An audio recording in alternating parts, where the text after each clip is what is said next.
माझ्या पोरीला बघायला आलेला तुमच्यातला नवरा मुलगा कोण आहे?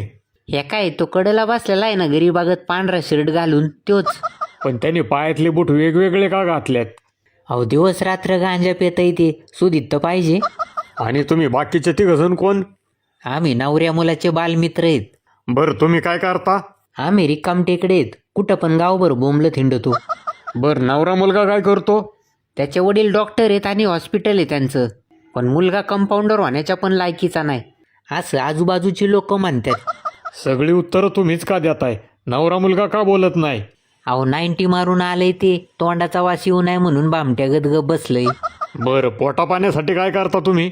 मित्रासोबत पोरगी बघायला गेलं की चहा पोहे मिळतात त्याच्यामुळे एका टायमाची पोटा पाण्याची सोय होती. बरं ते जाऊ द्यात. आज तुम्ही काय खायला घालणार आहेत? खायला काय घालणार म्हणजे?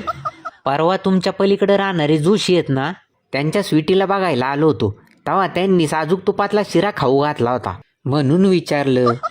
मी माझी सुंदर आणि सोजवळ मुलगी तुमच्या रिकामट्याकड्या व्यसनी मित्राला देऊ शकत नाही. तुमच्या पोरीचं कौतुक आम्हाला नका सांगू. ती किती सोजवळ आहे ते आम्हाला चांगलं माहिती आहे. शाळेपासून ते कॉलेजपर्यंतचा सगळा तिचा डेटा आमच्याकडे उपलब्ध आहे. बरं तुम्हाला काजू बदाम घालून पोहे खायला घालतो पण बाहेर कुठं बोबाटा करू नका. बरं नाही करत पोहायचं तेवढं पटक्याने बघा.